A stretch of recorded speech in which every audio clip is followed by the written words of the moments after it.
Бүген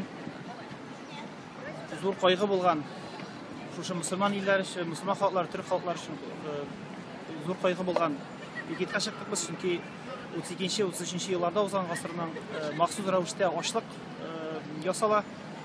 Ул бездә була, шушы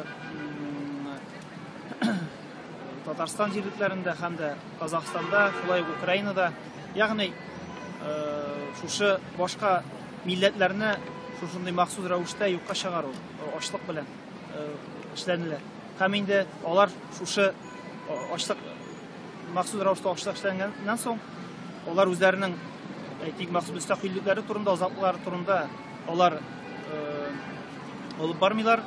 Әйтик, халык инде бу аларның хисләре юмыла дип әйтик, һәм шулай шушы рәвешчә, шушы 2 миллион Казахстанда, бездә шул 2 миллион тирәсе вафат була, һәм шулай Украинада бик күп кешеләр вафат була.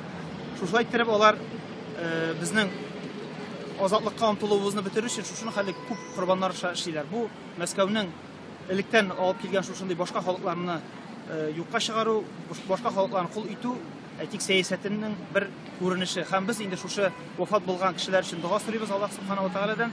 Һәм без казах халкына үзебезнең әйтик инде аларның кайгыларын уртаклашабыз.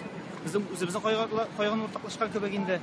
Һәм телибез киләчәктә без шушындый хәлләргә юл куйдырмабыз дип. Чөнки әгәр дәген без шушы рәвештә бармасак, безнең халыкларны һаман бүгенге көндә дәген юкка чыгару, ассимилировать итү һәм үзара бер-берсенә котырту, шушындый эшләр дәвам итүгә без берничә ирек бирергә тиеш түгелдер дип уйлыйм.